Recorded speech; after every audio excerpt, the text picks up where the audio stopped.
اعوذ باللہ من الشیطان الرجیم بسم اللہ الرحمن الرحیم۔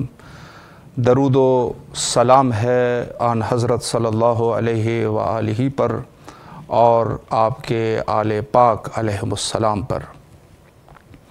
پروگرام عید میں آپ کے حاضر خدمت ہے اور آج کا دن 4 شعبان المعظم آمد حضرت ابوالفضل العباس علیہ السلام اس عظیم مناسبت کے موقع پر تمام مومنین اور بالخصوص ہمارے اور آپ کے وارث حقیقی حضرت بقیت اللہ اجل اللہ تعالی فرجہ الشریف کی خدمت میں عرض تبریک و تہنیت پیش کرتے ہیں۔ اعیاد شعبانیہ کا سلسلہ ہے اور یکم شعبان سے ہی اعیاد کا سلسلہ شروع ہوا۔ کل کا دن حضرت سید الشہداء ابی عبداللہ الحسین علیہ السلام کی آمد کا دن تھا اور آج کا دن جو ہے وہ آپ کے برادر باوفا حضرت ابوالفضل العباس علیہ السلام کے ظہور کا دن ہے اور آنے والے دنوں میں بھی یہ سلسلہ اعیاد جاری رہے گا۔ آج انشاءاللہ العزیز گفتگو کا سلسلہ حضرت ابوالفضل العباس علیہ السلام کو رکھیں گے اور اس عنوان سے گفتگو کریں گے، چونکہ جس ہستی کے ساتھ یہ دن جو ہے وہ رہے گا اسی عنوان سے ہمارے گفتگو کا سلسلہ رہے گا۔ تو اس عنوان سے کہ حضرت ابوالفضل العباس علیہ السلام کی حیات طیبہ، اس پر جو ہے اگر ہم بحث کریں تو یہ خود جو ہے اس کے لیے کوئی ایک پروگرام کی ضرورت نہیں ہے، بلکہ کئی پروگرامز منعقد کرنے پڑیں گے۔ ظاہر ہے کہ آپ کی جو حیات طیبہ ہے اور کیا باکمال حیات طیبہ ہے کہ جس میں ہر شخص کے لیے ہر شخص جو بابصیرت شخص ہے، ہر شخص جو عالم شخص ہے، ہر شخص جو بامعرفت شخص ہے۔ دیکھیں ایک تو یہ چیزیں دیکھیں، اس پہ ہمیں ناراضگی بھی نہیں ہونی چاہیے۔ انسان جو ہے وہ 2 گروہ میں تقسیم ہے اساسی طور پہ۔ ایک ہے انسان جاہل، وہ جو ہے نہ اس کو کوئی بولنے کی تمیز ہے، نہ اس کو کوئی فکر کا مادہ ہے اس کے وجود میں۔ جیسے حیوان زندگی گزارتے ہیں ویسے اس کی زندگی ہے، وہ حیوان بھی بچے پیدا کرتے ہیں، یہ بھی بچے پیدا کر رہا ہے، زندگی ہے، آس و آسائش جیسے حیوان ہوتے ہیں۔ حیوان میں بھی یہ صفتیں ہیں کہ اگر گرمی ہے کسی ایک علاقے میں تو وہ سردیوں کی طرف چلا جاتا ہے، یا کسی ایسے اگر ایک ایسا جانور ہے کہ مثلا کسی ایک جگہ پہ اس کو گرمی لگ رہی ہے تو وہ پہاڑ کے پیچھے چلا جاتا ہے۔ مثلا ہمارے ہاں بھی یہی ہے کہ ایک ملک میں اگر گرمی ہے دوسرے ملک میں چلا جاتا ہے، ایک علاقے میں گرمی ہے دوسرے علاقے میں چلا جاتا ہے۔ تو گویا یہ ہے کہ وہ فکری طور پہ حیوان ہی ہے۔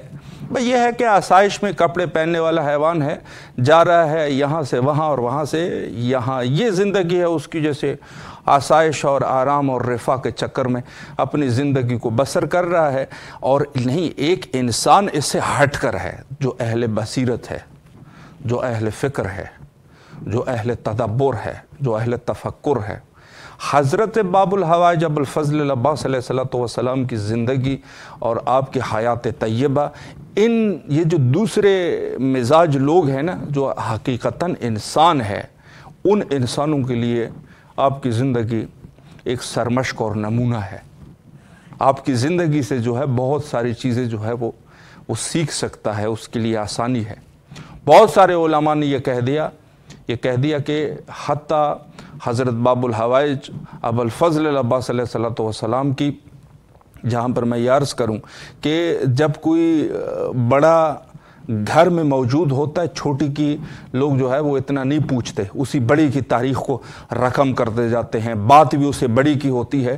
تو حضرت ابوالفضل العباس علیہ السلام کی جہاں حیات طیبہ کا سوال ہے تو سب سے پہلے حضرت امیر المومنین علیہ السلام موجود ہے، اور دوسرے پھر حضرت امام حسن مجتبیٰ علیہ السلام، پھر سید الشہداء علیہ السلام، یعنی یہ ہے کہ بڑے موجود ہے، اور حتیٰ امام ہے، لیکن اس کے باوجود بھی لوگوں نے جو ہے وہ تاریخ میں بہت کچھ آپ کے لیے لکھا۔ یہ کہنا یہ کوئی چھوٹی بات نہیں ہے، یہ بہت بڑی بات ہے کہ آپ کے لیے جو ہے وہ بہت ساری چیزوں کو آپ کی زندگی میں لکھا گیا، اور یہاں تک کہ جو میں نے کہا کہ صاحب بصیرت لوگوں کے لیے آپ جو ہے وہ سرمشق اور نمونہ ہے، آپ کی زندگی کا ہر لمحہ آپ کا نمونہ ہے۔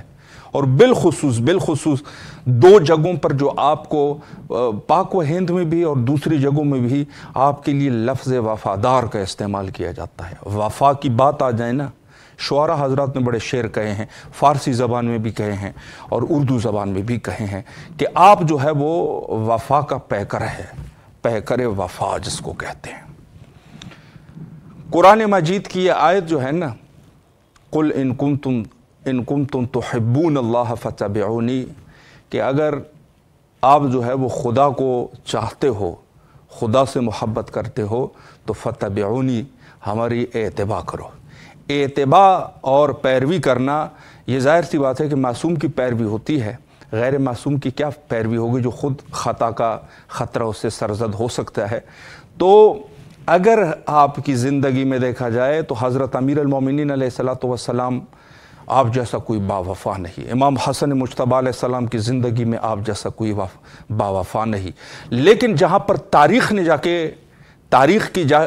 تاریخ نے وہ واضح ہو گئی، وہ تاریخ نے جس کو یہ کہا جائے کہ مکمل طور پہ کھل گئی تاریخ، وہ کربلا کے میدان میں، جہاں آپ جیسا کوئی با وفا نہیں، وہاں پر یہ البتہ کہ خود امیر المومنین علیہ السلام جنگ صفین میں کچھ آپ کے واقعات مشہور ہے، جہاں آپ نے فرات پر جا کے حملہ کر دیا تھا، وہاں پر بھی چونکہ بنی امیہ کی ایک سازش تھی، پانی کو بند کرتے تھے۔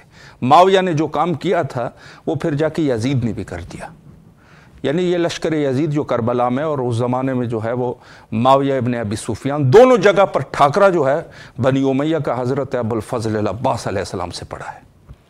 امیر المومنین علیہ السلام نے اپنے فرزندان میں سے آپ کو انتخاب کر دیا اور فرمایا یا عباس آپ جا کے پانی کو آزاد کر لے۔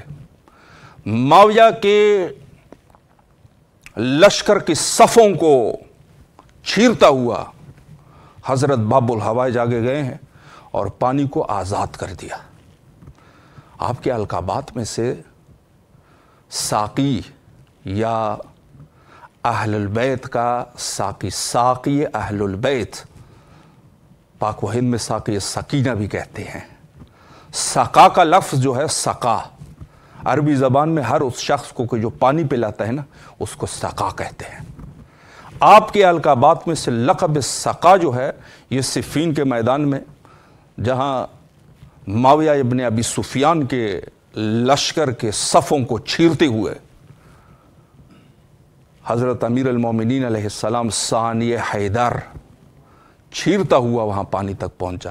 اور جب کربلا کے میدان میں ہیں تو یہاں آپ دیکھ سکتے ہیں یہ اس طرف جو خیمگاہ اس طرف ہے اور پھر خیمگاہ سے جو حضرت نکلے ہیں، اور وہاں پر یزید کے بیٹے کی ظاہراً جو اہلکار ہے وہ اور ہے، لیکن لشکر وہی یزید کے بیٹے کے لشکر ہے۔ وہاں پر بھی صفوں کو چیرتے ہوئے میرا مرشد، ہمارے سرکار، ہمارے آقا حضرت ابو الفضل العباس علیہ الصلوۃ والسلام فرات پر پہنچے ہیں اور فرات میں پانی کو آزاد کر دیا۔ تاریخ میں خدا کی قسم یہاں تک لکھا ہے، آپ جا کے مقتل دربندی یا اسرار و شہادات، وہاں پر جو مرحوم فاضل دربندی کی کتابیں ہیں وہاں پہ آپ دیکھ لیجئے، اور حتیٰ دوسرے کتب میں بھی، یعنی حتیٰ جب میرے مولا وہاں پہنچے ہیں نا، وہاں پر بہت سارے لوگوں کو تعین کر دیا گیا تھا کہ پانی کو جو ہے وہاں پر پانی کو جو ہے وہ کنٹرول میں رکھے۔ جب پہنچے ہیں نا، لوگ خوف کی وجہ سے جا کے دریا میں انہوں نے چھلانگیں لگائی ہے۔ اور ایک بہت ہی عظیم خطیب تھے، اللہ ان کو غریق رحمت فرمائے، انہوں نے ایک جملہ کہا تھا، انہوں نے کہا تھا کہ حضرت نے جب حملہ کیا ہے نا فرات کے اوپر، تو وہ حملہ ایسے حملہ تھا جیسے کل برق الحاطف، جیسے بادلوں میں بجلی نہیں کھڑکتی، بجلی کی طرح گئے ہیں آقا، وفا اس کو کہتے ہیں، یہ وفا کا پیکر ہے۔ اور جہاں میں نے یہ کہہ دیا کہ ہر بابصیرت آدمی کے لیے، ہر زیروح آدمی کے لیے، زیروح آدمی اس کو کہوں گا کہ جو کم از کم جو ہے وہ صرف ڈانچہ نہیں ہے، انسان ہے، حضرت انسان ہے، اس حضرت انسان کے لیے بہترین نمونہ ہمارے اور آپ کے آقا حضرت ابوالفضل العباس علیہ السلام ہے۔ حضرت امام جعفر الصادق علیہ السلام نے فرمایا عمنا عباس بن علی علیہم السلام نافذ البصیرہ، نافذ البصیرہ، بصیرت کے میدان میں جو ہے وہ نافذ البصیرہ تھے۔ آپ کی جو بصیرت ہے نا، انسان بہت ساری جگہوں پہ دھوکہ کھا جاتا ہے، ظاہر کو دیکھ کے، ظاہر چیزوں کو دیکھ کے انسان دھوکہ کھا جاتا ہے، فریب کھا جاتا ہے، وہ ایک چیز کو سمجھتا ہے یہ حق ہے، بھٹک جاتا ہے۔ اس کے لیے کس چیز کی ضرورت ہے؟ رہنما کی ضرورت ہے۔ اور جہاں حق کی بات آئی تو امام جعفر صادق علیہ السلام نافذ البصیرہ جو ہے وہ ہمارے چچا حضرت ابوالفضل العباس علیہ السلام ہے۔ یعنی ایسا صاحب بصیرت ہے، ایسا صاحب بصیرت ہے کہ کربلا میں اگر میں کربلا کے واقعات شروع کر دوں تو پھر وہی روضہ خوانی ہو جائے گی، اور بہت ساری چیزیں روضہ خوانی۔ اور آج کا دن جو ہے وہ محفل ہے، تو اس عنوان سے جو ہے میں فضائل پڑھنے کی کوشش کر رہا ہوں، وگرنہ ان مصائب میں بھی فضائل ہے، ان کے جو مصائب ہیں اس میں بھی فضائل ہے۔ یعنی اس قدر جو ہے نافذ البصیرہ، جہاں پر میرے مولا حضرت امام جعفر صادق علیہ السلام نے فرمایا کہ ہمارے چچا نافذ البصیرہ تھے، تو نافذ البصیرہ سے مراد کیا ہے؟ نافذ البصیرہ سے کیا مراد ہے؟ کیوں کہا؟ شمر حضرت کے لیے امان نامہ لے کے آتے ہیں، کوئی خیر کا کام نہیں کرنا چاہتے تھے، ڈرتے تھے۔ انہوں نے کہا اگر ہم حضرت باب الہوائے جب تک ساتھ میں رہیں گے، اہل البیت علیہ السلام پر حملہ ہوگا تو ظاہر سی بات ہے کہ ایسی شخصیت ان کے ساتھ ہے کہ ہمارے لیے مشکل ہے یہ کام۔ امان نامہ انہوں نے لکھ دیا، اور شمر جب 5 محرم کو داخل ہوئے تھے تو ساتھ میں امان نامہ لے کے داخل ہوئے تھے۔ انہوں نے یہ کہا تھا کہ ہم فرزندان ام البنین سلام اللہ علیہ کے لیے امان نامہ لے کے آئیں گے۔ خدائے وفا ابوالفضل العباس علیہ السلام کو ایسے نہیں کہتے کہ کسی جذبات کے تحت کہتے ہوں۔ وہاں پر یہ لوگ جو ہے، یہ شخص شقی ابن شقی شمر لعنت اللہ علیہ 5 محرم کو داخل ہوئے امان نامہ لے کے، اور حضرت کے سامنے جب اس امان نامے کو رکھا گیا ہے، کتاب گواہ ہے کہ حضرت نے وہیں پر اس کو واصل جہنم کرنے کا ارادہ کر لیا۔ البتہ میں یہ کہتا ہوں ارادہ ایک ہوتا ہے ارادہ بالجدیہ، اور میں یہ سمجھتا ہوں کہ حضرت ابوالفضل العباس علیہ السلام نے ارادہ کر لیا، لیکن وہ ارادے میں جو 2 قسم کے ارادے ہیں، ایک ارادہ بالجدیہ ہے، وہ نہیں فرمایا۔ اگر ارادہ بالجدیہ فرماتے تو اس میں کوئی شک نہیں کہ ایک عام بندے کے لیے جہاں پر یہ کہا گیا ہے کہ اس کی آنکھیں میری آنکھیں ہو جاتی ہے ذات باری تعالی، ان کا ہاتھ میرا ہاتھ ہو جاتا ہے، ان کا چہرہ میرا چہرہ ہو جاتا ہے، ان کا کلام میرا کلام ہو جاتا ہے، تو میں یہ کہتا ہوں کہ اگر ایک عام شخص کے لیے ایسا کہا جا سکتا ہے، ایک عبد ہے، ایک ایسا عبد ہے کہ جس نے عبادت کی، اللہ جو ہے اس کی آنکھوں کو اپنی آنکھیں قرار دیتا ہے، اس کے ہاتھ کو اپنا ہاتھ قرار دیتا ہے، اس کے چہرے کو اپنا چہرہ قرار دیتا ہے۔ یہ روایت طرفین کی کتب میں موجود ہے، نہ صرف ہمارے پاس بلکہ فرقہ مخالفین کی کتب میں بھی، یہاں پر اصح کتب میں یہ موجود ہے۔ عام شخص کے لیے ایک عام خدا کا ولی جو ہے اتنے درجات رکھ سکتا ہے۔ زیارت میں حضرت ابوالفضل العباس علیہ السلام کے لیے لکھتے ہیں السلام علیک، کہ سلام ہو آپ کے اوپر یا عبد الصالح، اے صالح بندے، یعنی یہ کہنا صالح بندہ، ایسا بندہ ہے۔ اس بندے سے کیا مراد ہے؟ دیکھیں، بندے کی اولاً تعریف میں آپ کو کر دوں کون بندہ ہوتا ہے۔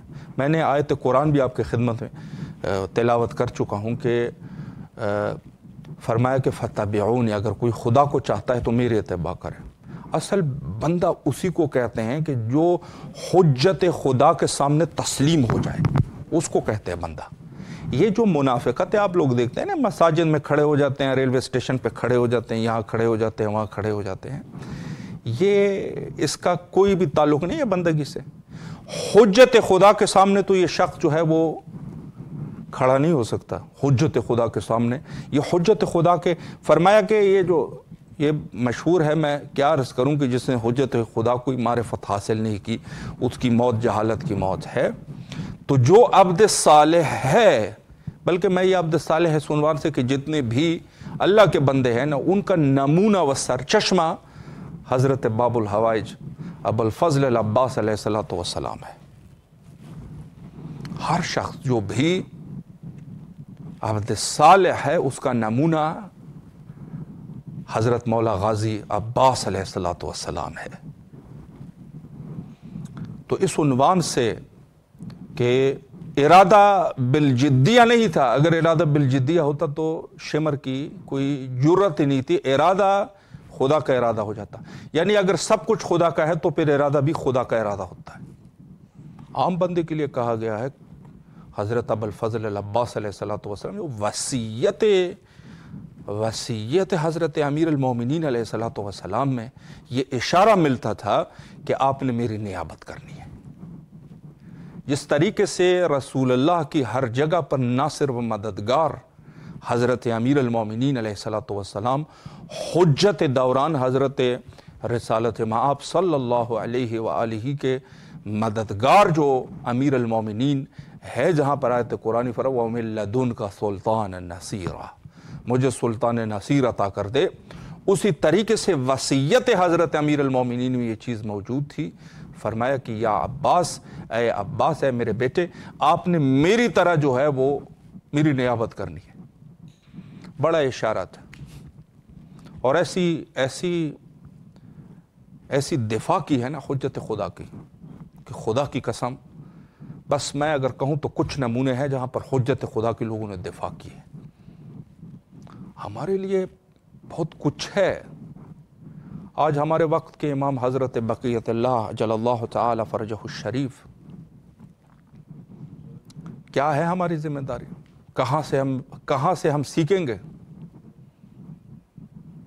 یہ جو حضرت امام جعفر صادق علیہ السلام نے فرمایا کہ عامنا عباس بن علی نافذ البصیرہ، وہ بصیرت، ایسے بصیرت نافذ و بصیرت ہے کہ جہاں پر سب چیزیں جو ہے وہ تمام ہو جاتی ہے، سب چیزیں جو ہے وہ وہاں پر ختم ہو جاتی ہے، تو یہی چیز جو ہے وہ ہمارے لیے بھی ہے۔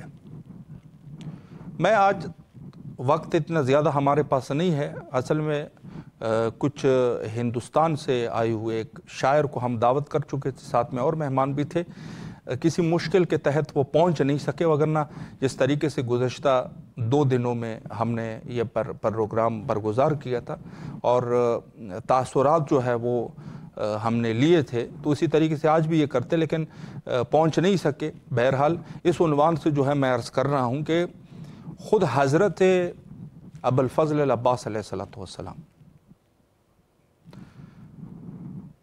اس عنوان سے کہ حضرت ابو الفضل العباس علیہ السلام کربلا میں، چونکہ بات جو ہے کربلا میں، چونکہ وقت بھی ہمارے پاس زیادہ ہے نہیں، اس عنوان سے میں آخری جو نکات ہے، مہم نکات، اس کی طرف اس کو جو ہے وہ بیان کروں۔ البتہ سب کو یہ ان چیزوں کا پتہ ہے، لیکن یہ ہے کہ بہرحال جو ایک یاد دہانی آپس میں ایک چیز کو ڈسکس کرنا وہ ہے، وگرنہ سب کو یقیناً ان چیزوں کا پتہ ہے۔ دفاع کی ہم نے بات کی کہ حجت خدا کی دفاع کیسی ہونی چاہیے۔ دیکھیں، دفاع یہ مقاتل میں یہ جملے لکھے ہیں، مقاتل میں لکھے ہیں، بہت سارے مقاتل ہیں، اور یہ جملے ہے وہاں پر کہ یہ لشکر اشقیاء جو تھے نا، یہ بڑے خاندانی بے غیرت تھے، خاندانی بے غیرت. ان کا کوئی رول نہیں ہوتا تھا جنگ کا. بنی امیہ جو ہے نا، یہ نوٹ کر لیں، موت حق ہے نا، موت حق ہے. بنی امیہ کی صحابت قطعی طور پہ قطعی طور پہ تسلیم نہیں ہونی چاہیے کسی بھی عنوان سے. بنی امیہ کو اگر صحابی تسلیم کرو گے نا، پھر جو ہے نا دین کا کچھ نہیں بچے گا. یہاں پر تقیہ ہی حرام ہے، میں تو یہ سمجھتا ہوں. باقی علماء اور جو ہمارے مراجع ہیں وہ جا کے پھر بات کریں گے. آج کل کے اس دور میں مجھ جیسے آدمی کے لیے، جہاں میں سوچتا ہوں نا، اگر کسی شخص کو، معاویہ کو اگر آپ نے صحابی تسلیم کر لیا نا، یزید کو صحابی تسلیم کر لیا، یا یہ جو کربلا میں جو فاسقین ہیں، خدا ان کے عذاب بڑھائے، اللہ کی لعنتیں ہوں ان کے اوپر، یہ بنی امیہ ایسے خاندانی بے غیرت تھے نا، خاندانی بے غیرت تھے. چونکہ دشمن بھی شرف والا دشمن ہو نا، کہ اس میں کوئی شرافت ہو، تو واقعاً بڑے مسائل حل ہو جاتے ہیں. چونکہ شریف آدمی جو ہوگا، باشرف آدمی جو ہوگا نا، وہ کسی بھی عنوان سے ایسا کام نہیں کرے گا کہ جس سے اس کے خاندان پہ کوئی آنچ آ جائے. یہ جنگ ہی نہیں کرنا چاہتے تھے، رات کے اندھیرے میں ہی سید شہداء علیہ السلام کو شہید کرنا چاہتے تھے. سب سے پہلے جب حج پر گئے ہیں، یہ تقریباً 3 شعبان کی تاریخ کو حضرت سید شہداء علیہ السلام حج پر پہنچے، تو یہ حج پہ وہاں حاجیوں کے لباس میں موجود تھے. انہوں کہا حج کے احرام کے دوران ہی سید شہداء کو شہید کر لیں گے. پھر جب یہاں پہنچے ہیں نا، تو 10 محرم سے پہلے یہ رات میں کوشش کر رہے تھے کہ کسی طریقے سے رات کے اندھیرے میں سید شہداء کو شہید کر لیں. کہہ دیں گے بھئی کسی نے شہید کر لیا. تو وہاں پر ہمارے مولا باب الحوائج نے ایک لکیر کھینچی نیزے سے اور کہا کہ کوئی ہے تم میں سے جو جرت کرے اس لکیر کو کراس کر لے. یعنی دفاع جو ہے وہ جس طریقے سے حجت خدا کی دفاع ہوتی ہے نا، وہ دفاع کا حق حضرت مولا عباس علیہ السلام نے ادا کر دیا. اور یہ جو ہے وہ ہمارے لیے ایک نمونہ عمل ہے کہ ہمارے وقت کی حجت حضرت بقیت اللہ جل اللہ تعالی فرجہ الشریف کے لیے ہم کس طریقے سے، البتہ اس طریقے سے ہم کر نہیں سکتے، لیکن ہم لوگوں کی کوشش جو ہے وہ اس اعتبار سے ہونی چاہیے کہ جہاں پر مال، جان، عزت، ناموس اور حتیٰ انسان اپنی جان کا نذرانہ پیش کر سکے. وقت تقریباً ہمارا مختصر رہتا ہے اور وقت انتہا پر ہے، اور آخر میں اس عظیم روز پر، روز وفا، اس پر حجت خدا کے ظہور کے لیے مل کے دعا کرتے ہیں. آپ بھی میرے ساتھ مل کے دعا کریں اور ہاتھ اٹھا کے دعا کریں. اللہم عجل لولیک الفرج.